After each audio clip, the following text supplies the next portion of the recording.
Yesu Kristo ashimwe inshuti z'umusaraba. Uyu ni umunsi wa 232 dusoma Bibiliya. Uyu munsi turahera mu bice 11 by'ubutumwa bwiza uko bwanditswe na Mariko. Reka dusome mu izina rya Yesu. Yesu agiye Yerusalemu ahetswe n'indogobe. Bageze bugufi bw'i Yerusalemu bajya i Betifage n'i Betaniya ku musozi wa Elayono. Atuma 2 mu bigishwa be arababwira ati, mujye mu kirorero kiri imbere yanyu, mukihagera uwo mwanya muri bubone icyana cy'indogobe kiziritse kitigeze guheka umuntu, mukiziture mukizane. Kandi nihagira umuntu ubabaza ati, ni iki gitumye mukora mutyo, mumubwire muti, databuja niwe ugishaka, nuko uwo mwanya aracyohereza hano. Baragenda basanga icyana cy'indogobe kiziritse ku irembo ku nzira, barakizitura. Bamwe mu bari bahagaze aho barababaza bati, ni iki gitumye muzitura icyana cy'indogobe? Nabo babasubiza nk'uko Yesu yababwiye, barabemerera. Bashorera icyana cy'indogobe bakigeza aho Yesu ari, bagiteguraho imyenda yabo akicaraho. Benshi basasa imyenda yabo mu nzira, abandi baca amashami y'ibiti nayo bayasasa mu nzira. Abamushagaye bararangurura bati, Hoziyana, hahirwe uje mu izina ry'Uwiteka, hahirwe n'ubwami buje ari bwo bwami bwa sogokuruza Dawidi, Hoziyana ahasumba hose. Ageze i Yerusalemu yinjira mu rusengero, amaze kuraranganya amaso ngo arebe byose arasohoka, maze kuko bwari bugorobye ajya i Betaniya ajyana n'abo 12. Yesu avuma igiti cyitwa umutini. Bukeye bwaho mu gitondo bamaze kuva i Betaniya arasonza, areba kure abona umutini uriho ibibabi, arawegera ngo ahari yawubonaho imbuto. Nyamara awugezeho ntiyagira icyo abona keretse ibibabi, kuko kitari igihe cyo kwera kw'imitini. Arawubwira ati, umuntu ntakarye ku mbuto zawe iteka ryose. Abigishwa be barabyumva. Bagera i Yerusalemu, binjira mu rusengero, yubika ameza y'abavunjaga ifeza n'intebe z'abaguraga inuma, ntiyakundira umuntu wese kugira icyo anyuza mu rusengero.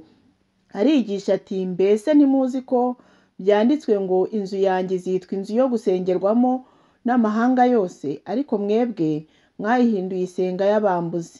Abatambyi bakuru n'abanditsi babyumvise bashaka uko bamwica, ariko baramutinya, kuko abantu bose batangazwaga no kwigisha kwe.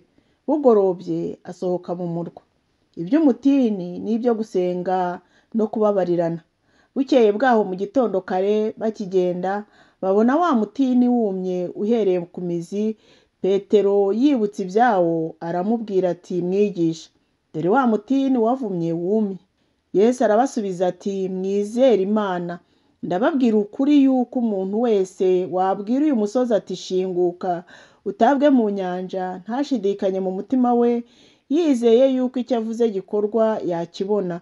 Nicyo gitumye mbabwira nti, ibyo musaba byose mubishyizeho umutima, mwizeye yuko mubihawe, kandi muzabibona. Kandi nimuhagarara musenga hakaba hari umuntu wabagiriye nabi, mumubabarire kugira ngo so mu ijuru nawe abababarire ibyaha byanyu. Ariko nimutababarira abandi, so mu ijuru nawe ntazabababarira ibyaha byanyu. Abatambyi bakuru bamubaza aho yakuye ububasha bwe. Yongera kujya i Yerusalemu. Akigenda mu rusengero, abatambyi bakuru n'abanditsi n'abakuru baza ahari baramubaza bati, ni butware ki bugutera gukora ibyo? Cyangwa ninde waguhaye ubwo butware bwo kubikora? Yesu arabasubiza ati, nanjye reka mbabaze ijambo rimwe munsubize, maze mbone kubabwira ubutware buntera kubikora. Kubatiza kwa Yohana kwavuye mu ijuru cyangwa ni mu bantu? Nimunsubize. Biburanya mu mitima yabo bati, nituvuga tuti kwavuye mu ijuru, aratubaza ati, ni iki cyababujije kumwemera? Keretse tuvuze tuti kwavuye mu bantu. Ariko batinya abantu bose, kuko bose bemeraga ko Yohana yari umuhanuzi nyakuri. Basubiza Yesu bati, ntitubizi. Yesu arababwira ati, nuko rero nanjye simbabwira ubutware buntera gukora ibyo ubwo ari bwo. Ubutumwa bwiza uko bwanditswe na Mariko ibice 12. Umugani w'abahinzi bimye shebuja imyaka ye.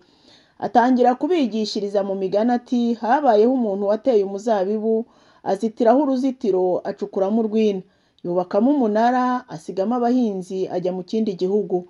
Nuko igihe cyo gusarura imyaka gisohoye, atuma umugaragu kuri abo bahinzi ngo bamuhe ku mbuto z'imizabibu. Baramufata, baramukubita, baramwirukana, agenda amara masa.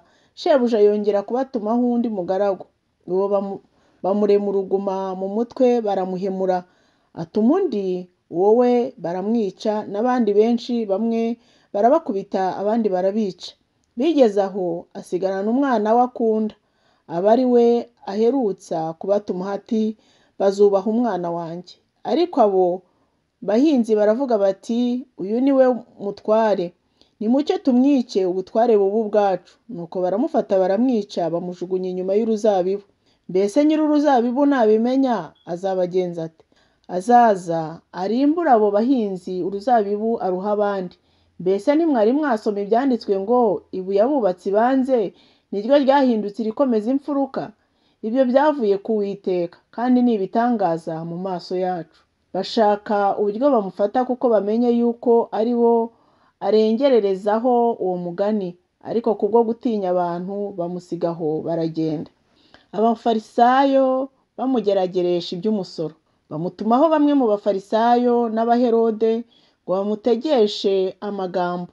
Baje baramubwira bati, mwigisha, tuzi yuko uri inyangamugayo kandi nturobanura abantu ku butoni, kuko utita ku cyubahiro cy'umuntu wese, ahubwo wigisha inzira y'Imana by'ukuri. Mbese amategeko yemera ko duha Kayisari umusoro cyangwa ntiyemera? Tuwutange cyangwa turorere?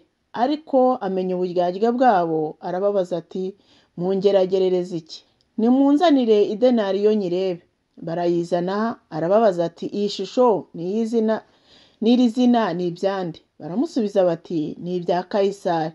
Yesu arababwira ati, nuko rero ibya Kayisari mubihe Kayisari, iby'Imana mubihe Imana.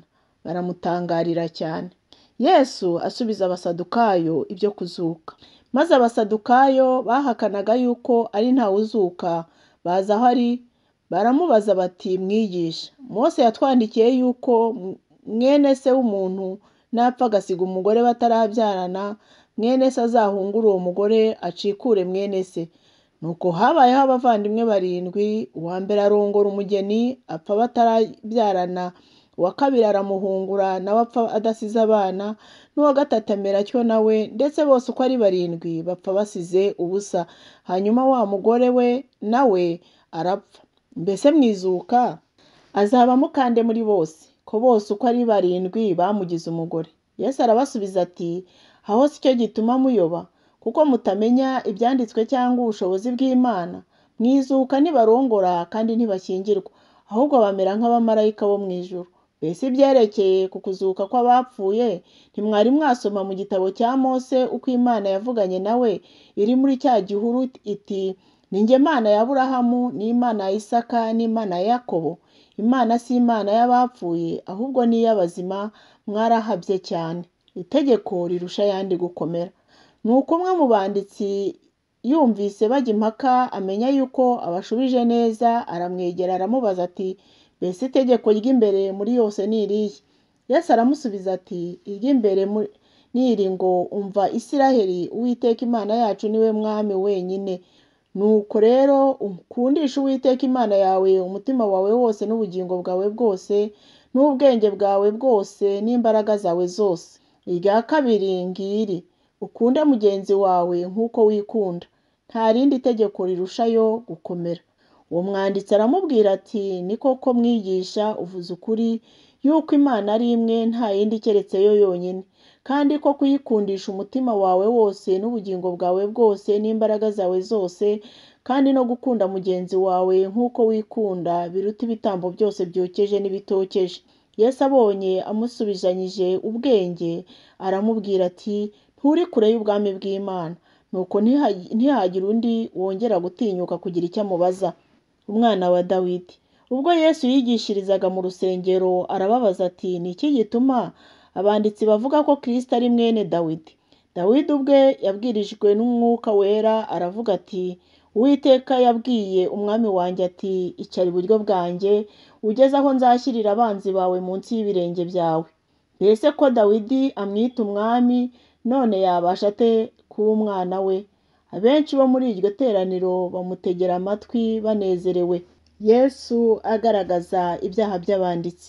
Nuko ababwira yigisha ati mwirinde abanditsi bakunda kugenda bambaye ibishura no kuramukirizwa mu maguriro no kwicara ku ntebe z'icyubahiro mu masinagogi no mu myanya y'abakuru bari mu birori.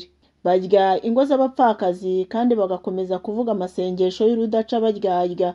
Abo bazacirwaho iteka rirusha ayandi kuba ribi. Umupfakazi wari umukene yicara yerekeye isanduku y'amaturo, areba abantu batura amakuta bayashyiramo. Abatunzi benshi bashyiramo menshi. Umupfakazi wari umukene araza atura amasenge abiri ariyo kuta.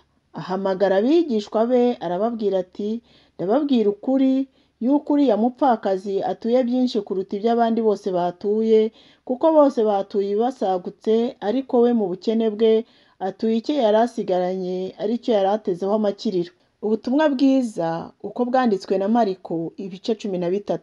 Ibimenyetso byerekana kurimbuka kw'i Yerusalemu no kugaruka kwa Yesu. Avuye mu rusengero, umwe mu bigishwa be aramubwira ati mbega amabuye, mbega imyubakire, mbese aho mwigisha urirebera? Yesu aramubaza ati urareba iyi imyubakire minini? Ntihazasigara ibuye rigeretse ku rindi ritajugunywe hasi. Yicaye ku musozi wa Elayono yerekeye urusengero, Petero na Yakobo na Yohana na Andereya bamubaza biherereye bati tubwire, ibyo bizabaho ryari n'ikimenyetso kigaragaza ko igihe bizasoheramo cyegereje ni ikihe?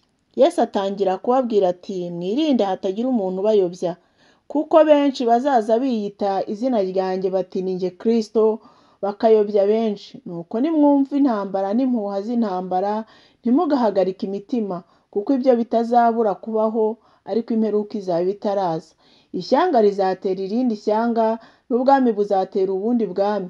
Hamwe na hamwe hazaba ibishyitsi, hazaba n'inzara. Ibyo bizaba ari itangiriro ryo kuramukwa. Ariko mwirinde, kuko bazabagambanira mu nkiko, muzakubitirwa mu masinagogi, kandi muzahagarara imbere y'abategeka n'abami babampora ngo mubabere ubuhamya.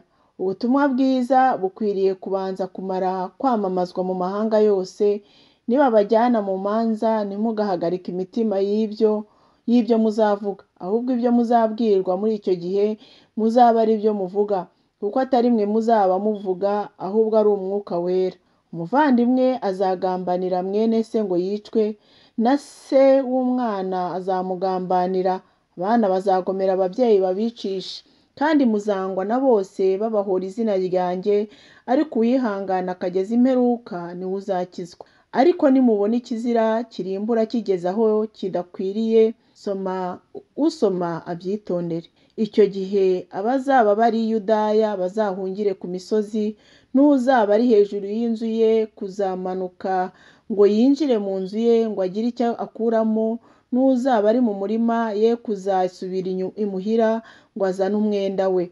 Abazaba batwite n'abonsa muri iyo minsi bazabona ishyano. Nuko musenge kugira ngo bitazabaho mu mezi y'imbeho, kuko muri iyo minsi hazabaho umubabaro mwinshi utigeze kubaho, uhereye mu itangiriro ubwo Imana yaremaga ukageza none, kandi ntuzongera kubaho. Iyaba umwami Imana itagabanyije iyo minsi, ntihajyaga kuzarokoka umuntu n'umwe, ariko kubw'intore yatoranyije yayigabanyijeho. Icyo gihe umuntu nababwira ati dore Kristo ari hano, cyangwa ati dore ari hariya, ntimuzabyemere, kuko hazaduka abiyita Kristo n'abahanuzi b'ibinyoma, bakora ibimenyetso n'ibitangaza kugira ngo babone uko bayobya n'intore niba bishoboka. Ariko mwebwe mwirinde, dore mbibabwiye byose bitaraba, ibyo kugaruka k'Umwana w'umuntu. Ariko muri iyo minsi hanyuma y'uwo mubabaro, izuba rizijima n'ukwezi ntikuzava umwezi wako, n'inyenyeri zizagwa ziva mu ijuru, n'imbaraga zo mu ijuru zizanyeganyega. Ubwo nibwo bazabona Umwana w'umuntu aje ku bicu, afite ubushobozi bwinshi n'ubwiza. azatuma abamarayika ateranye intore ze mu birere bine uhereye ku mpera y'isi ukageza ku mpera y'ijuru. Nuko rero murebere ku mitini, nicyo icyitegererezo, ishami ryawo iyo ritoshye ibibabi bikamera, mumenya yuko igihe cy'impeshyi kiri bugufi. Nuko namwe nimubona ibyo bisohoye, muzamenya yuko ari hafi, ndetse ko ageze ku rugi. Ndababwira ukuri yuko ab'ubwoko batazashiraho kugeza aho ibyo byose bizasohorera. Ijuru n'isi bizashira, ariko amagambo yanjye ntazashira na hato. Ariko uwo munsi cyangwa icyo gihe ntawe ubizi, naho baba abamarayika bo mu ijuru cyangwa umwana w'Imana keretse Data. Mujye mwirinda, mube maso musenge, kuko mutazi igihe bizasohoreramo. Ni nk'umuntu wasize urugo rwe ajya mu kindi gihugu, aha abagaragu b'ubutware. Umuntu wese ahabwa umurimo we, ategeka umukumirizi kuba maso. Nuko namwe mube maso, kuko mutazi igihe nyir'urugo azaziramo, niba ari nimugoroba cyangwa mu gicuku cyangwa mu nkoko cyangwa umuseke utambitse, atazabatungura agasanga musinziriye. Icyo mbabwiye ndakibwira bose nti